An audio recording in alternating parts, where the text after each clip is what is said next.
come from a rough neighborhood, and I knew like if I went back to that same neck of the woods, to say the least, there was a big chance of me falling back into the groove of things and me being a drug addict, a low life. So I knew I had to relocate myself. And because of this, I moved with my aunt and my uncle, who's like approximately 12 hours away from my family. And so I just spent 5 years in prison, and I've seen my family maybe 3 times while incarcerated.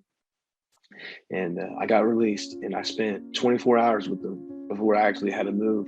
The 24 hours I felt like I spent with them, it almost felt like a dream, because like the face that my mom and my sister had when they first seen me, like when I first was released.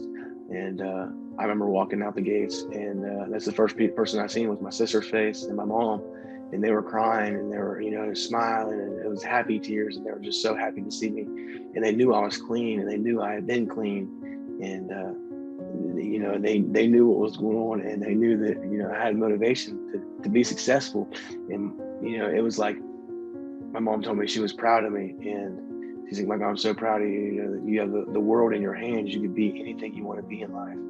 She's like, just grasp it and go with it. And for her to tell me she was proud of me was the best feeling I've had in probably my entire life, because it had been a long time since I've heard anyone say that was in my immediate family. And so that was like the icing on the cake. Like, I mean, granted, I just got released from prison, but hearing my mom tell me that she was proud of me was honestly a better feeling than just walking outside that gate. And granted, I'd only been outside the gate for, 3 or 4 minutes before she told me that. And it's like that, like, stopped my breath. And I she's like, are you okay, Michael?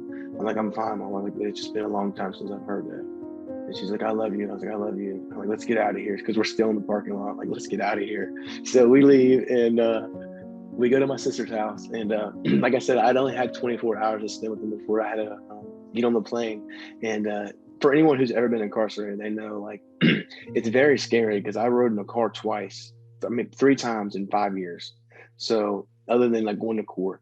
So 3 years and 5 years. And to get in a car was scary. And my sister's driving, and she's never been a driver. Like, she had just got her license. So I'm like, sis, I'm like, be careful. Like, and she's like, how fast are you going? She's like, I'm going the speed limit. I'm like, I feel like you're going a lot faster than that. And she's like, no, I'm going the speed limit. I'm like, all right.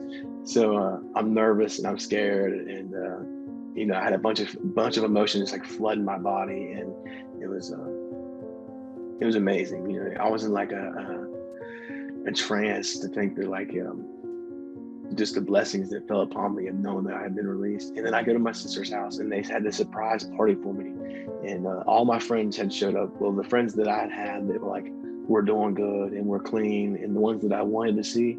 And then my family, like my aunt and a couple, my grandma, my dad, my sister's fiance, he had showed up. They lived together, but he's been one of my childhood friends as well.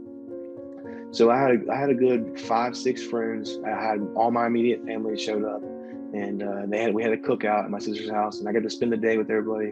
And that was the best feeling ever, like knowing that I had got to like build them bonds back together that it took so long to have. It took me 5 years of incarceration, and I would say a good solid 8 years of addiction, that I had lost all them bonds. That I had lost, the love that I had for my family members. Granted, I still said I loved them, I still loved them, but like a true love, like a, what I mean, like where you can express your emotions. What I mean, you smile and you're happy, and, tears of joy. Like, I didn't have none of that for a long time, and it was amazing. And I remember my grandma coming, and she's like, Michael, she's like, you look so wonderful, blah, blah, blah. She's like, I just don't want to let you go. She's like, I just want to hold you. I'm like, I know, Grandma. I was like, but there's people here. Don't hold me too long.